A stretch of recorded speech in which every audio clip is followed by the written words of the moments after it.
Hey everybody, welcome back to Experience Points, a less formal, more laid-back sort of video where I talk about games that I've played a little bit of but haven't yet finished. And today, we're taking another look at Trails from Zero.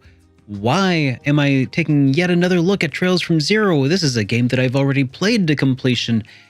Well, here's the thing. In that full review after I played this to completion on PC, I said this. I've sometimes gotten questions about if I think we'll ever see an official release of Trails from Zero in the West, and after my experience playing on PC using the Geofront patch, my answer is, who cares? Don't bother waiting for an official release because it won't be any better than this. And the problem with that is that after having played it on Nintendo Switch, I think I've got some words to eat. How could I possibly have foreseen this happening?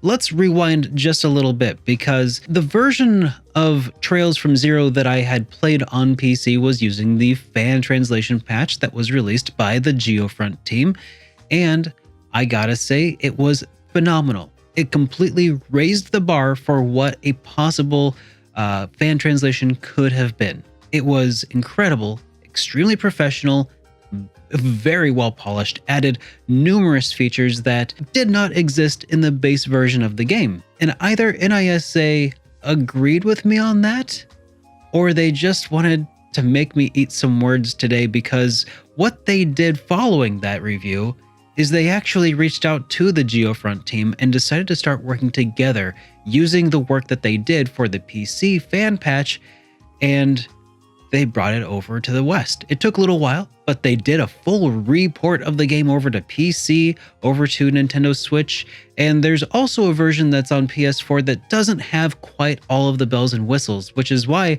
I really will recommend anybody who wants to play it, do it on either on PC or on the Nintendo Switch. But they worked with the Geofront team, and it was incredible how well that actually ended up working out, because I actually just finished playing several hours of Trails from Zero on Nintendo Switch, and the work that they did was actually incredible. It is the new definitive way to play Trails from Zero. I think I can say that very confidently. This is now the new best way to play Trails from Zero, and I did not expect that. With all of the extra bells and whistles that the Geofront team was able to put onto the original base version of the game, including a hack that tied into voice acting of the game, and additional things like being able to look at the log of all of the text that had been on screen recently, and they actually incorporated all of those things into this Nintendo Switch version and the new PC version on Steam. They've included all of those things, almost everything. There's a couple things that I wish were still there, but the majority of those things are included.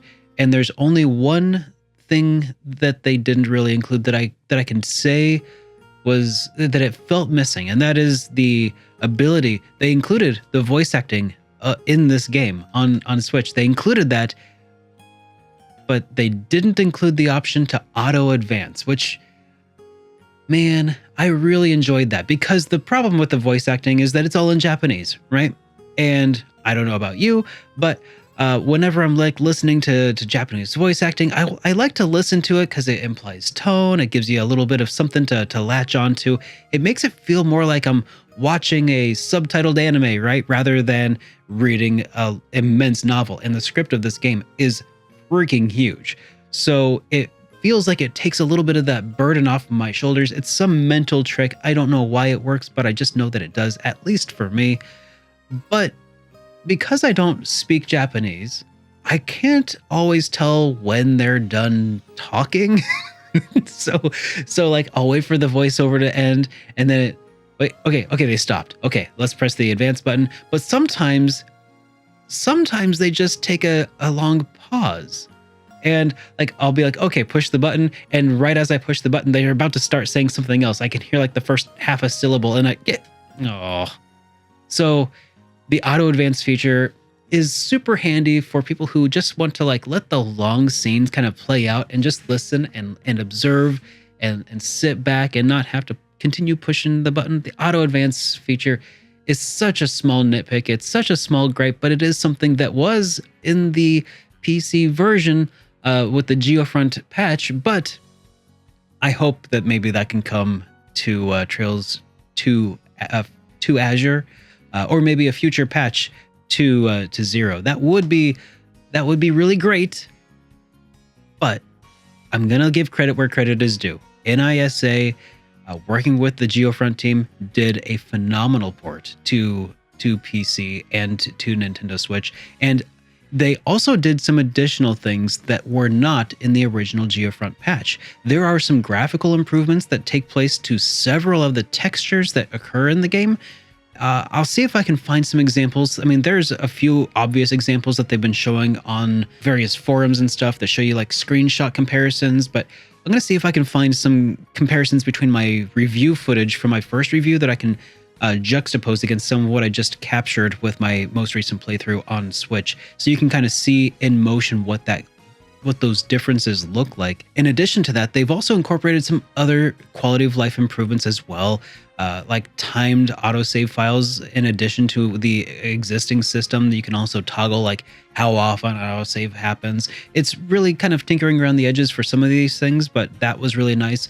And also being able to turn on the track names so it would show you what the song title is as it starts to play in the upper left-hand corner of the Nintendo Switch, which is really nice. It even tells you what disc and track number it is if you're like, oh man, I just want to go find it on my soundtrack. That is very, very nice, especially because the Falcom music, I've always said this, Falcom does a phenomenal job with all of their soundtracks, and a lot of them are real earworms that just dig themselves into your brain and they never come out, and so sometimes you just got to listen to it again. This is one of those things that'll help you be able to find those tracks again, to listen to them, to finally appease the brain goblins that, you know, hold your mental capacity ransom as you keep thinking about, what was that song? What was that beat? Oh, that was the Geofront. It's got that nice funky beat. Anyways, all of this is to say, you know, I stand by 100% of all of the praise that I gave to my review of Trails from Zero, and the only thing that I'm recanting is the very end of that review where I said that I don't think an official port could possibly do any better. I just got shown that that is not the case. Hats off to NISA. Hats off for them to work with the Geofront team and to bridge that gap. It's incredibly encouraging to see that sort of thing happen. I feel like this is a once in a blue moon sort of situation where this was able to occur, and that facilitated a much faster release of an English port, an official English port of Trails from Zero, and I cannot wait to get my hands on Trails to Azure.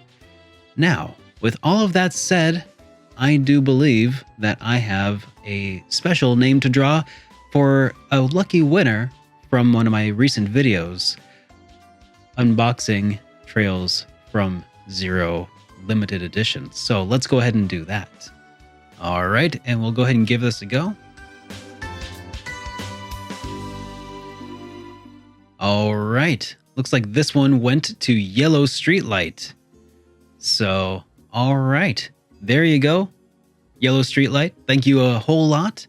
I'll go ahead and await a comment from you in this video, and we can maybe reach out via Twitter or maybe Discord or something, and I can get this special limited edition box set of Trails from Zero out to you. All right, so I hope you guys enjoyed today's video. Have a great rest of your day, everybody.